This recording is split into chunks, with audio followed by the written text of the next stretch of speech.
My name is Yash Dubal, Managing Director at AY&J Solicitors. We are a specialized UK immigration law firm. Today, I'm going to talk about our case study on a sponsor license application. A well-reputed London-based architecture firm was looking to sponsor a non-EU Tier 4 student who was working for the company part-time due to the restriction on her visa.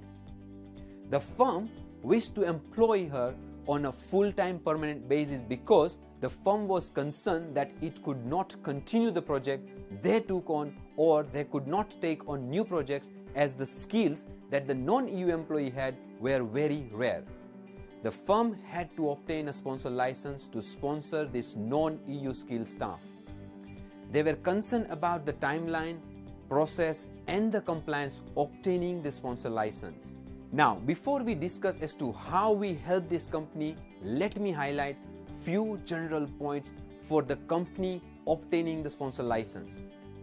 The majority of the sponsors are facing great difficulties when sponsoring Tier 4 students, despite the fact that they are exempt from Rest Labour Market Test, also known as RLMT.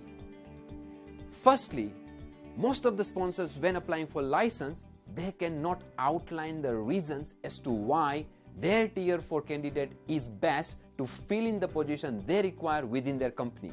And as a result, they fail to satisfy that they have a genuine vacancy in place.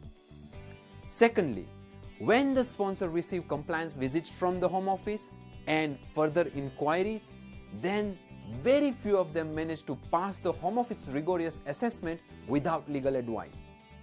Therefore, if a sponsor fails to satisfy the compliance officer of an adequate HR system and a genuine vacancy, then their application will be refused and a cooling off period of 6 months would apply to them. This means company cannot reapply for next 6 months. Now, going back to the architecture firm who was looking to take on board a Tier 4 student, a skilled architect, engaged our services. We helped them. We assisted them preparing their sponsor license application and helped them to refine their HR system to be compliant with the Home Office's requirement. Within less than 2 months from the submission of their sponsor license application, the company received their license without the Home Office visit and without any further inquiry. Having received our assistance, architecture firm retained the valuable non-EU skilled staff to continue the current and any potential future projects. We have multiple success obtaining Tier 2 sponsor license for small to large organizations. We can help you too. If you need our assistance or advice, please get in touch with us. Our contact details are at the bottom of this video and we are happy to help. Thank you.